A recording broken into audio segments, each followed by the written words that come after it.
Oke, kali ini aku bakalan bahas tentang realita yang sangat menyedihkan. BTW pemandangannya lagi bagus, mataharinya lagi bagus.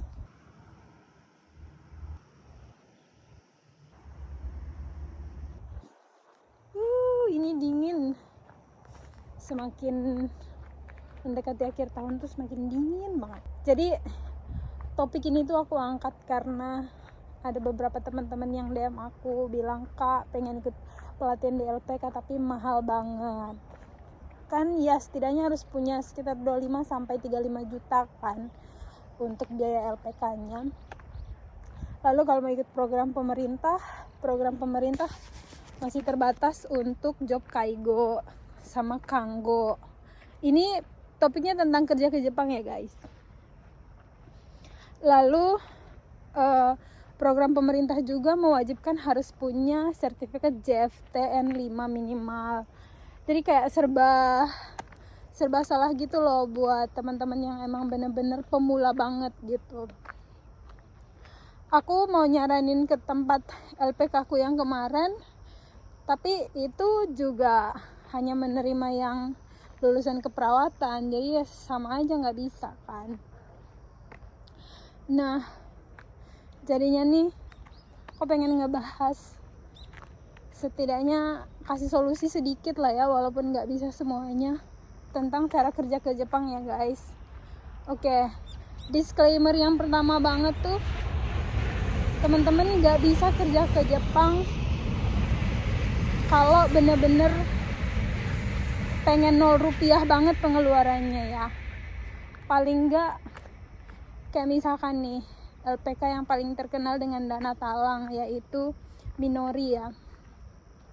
LPK Minori itu oke, 100% dana talang. Nanti setelah kerja baru kita kembalikan. Cuman ujian saringan masuknya lumayan susah ya kan. Banyak orang yang nggak lolos. Terus ada batasan umur sampai maksimal 27 tahun kalau nggak salah. Nah, buat teman-teman yang kayak udah 28 tahun kayak aku tuh udah PR tuh ya kan. Belum lagi psikotes yang ada di Minori kan katanya lumayan susah, ada soal matematikanya dan lain-lain kan. Kayak berarti Minori udah nggak bisa nih, kita eliminasi Minori. LPK lain itu kebanyakannya uang untuk pelatihan itu di kisaran 25 sampai 35 atau 40 jutaan kan, untuk sampai dengan keberangkatan ke Jepang, visa dan lain-lain. Itu pun belum include tiket pesawat ke Jepang ya. Biasanya tiket pesawat ke Jepang itu kalau perusahaannya mau, mereka yang tanggung. Cuman ya nggak selalu seperti itu gitu. Oke, kebanyakan LPK yang memberangkatkan orang-orang ke Jepang itu minimal kita harus punya uang di kisaran ya 25 sampai 30 juta lah ya. Ada yang lebih murah dari itu. Cuman ya pinter-pinternya teman-teman nyari aja. Dan ada yang juga menyediakan dana talang sebagian. Cuman ya balik lagi, nggak bisa kita start kalau kita benar-benar nggak punya duit gitu. Ya minimal harus ada uang di tangan tuh setidak-tidaknya tuh 10 juta guys. Itu udah paling low banget itu. Kalau misalkan kalian bukan yang jalur pemerintah, bukan yang ikut dari Minori tadi ya. Nah, sekarang gimana sih? Apa solusinya kalau misalkan teman-teman tuh nggak punya uang sama sekali?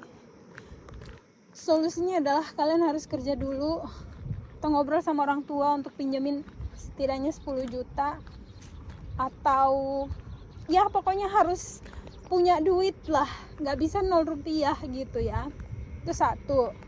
Lalu yang kedua, kalau emang LPK itu mahal, ya udah kalian perjuangin untuk kerja ke Jepang itu lewat jalur mandiri, Tokutegino yang mandiri.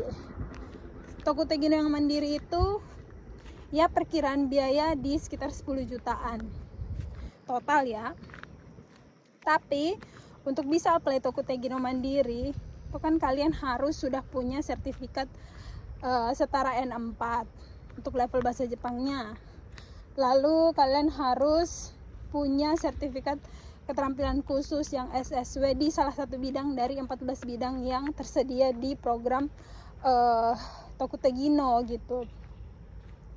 Minimal itulah kalian kalau emang ngerasa masuk ke LPK itu terlalu berat, ya udah beli buku bahasa Jepang dari Lazada atau dari Shopee, belajar otodidak di rumah, belajar dari YouTube, atau join kelas online yang setidaknya relatif lebih murah dan lebih bisa disesuaikan dengan schedule kalian.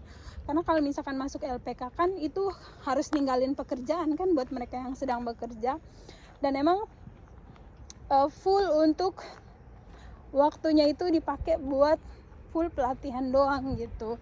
Jadi ya kalau emang kalian rasa itu berat banget, ya udah sesuaiin aja kelas bahasa Jepangnya itu dengan yang bisa kalian sesuaiin dengan jadwal keseharian kalian, kalau kalian sekolah, kalau kalian kerja gitu ya.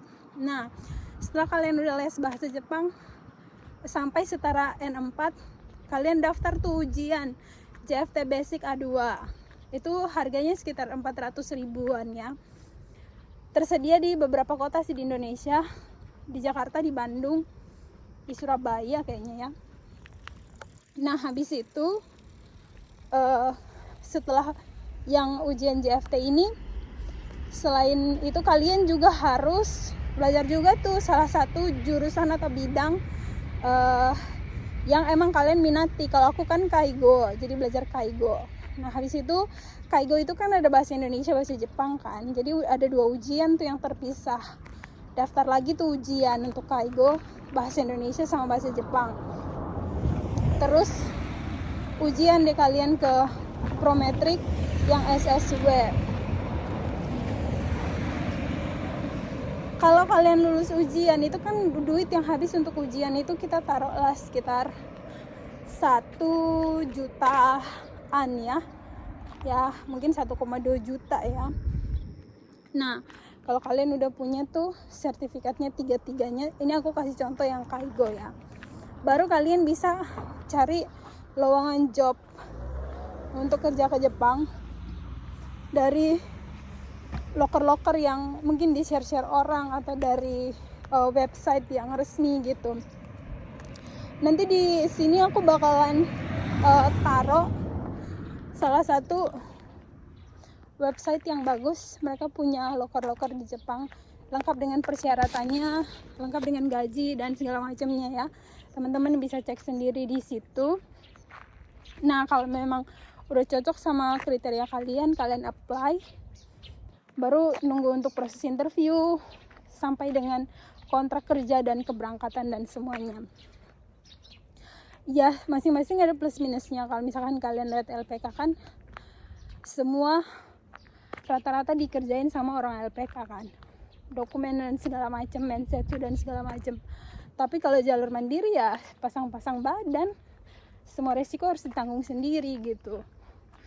Cuman itu guys, itu adalah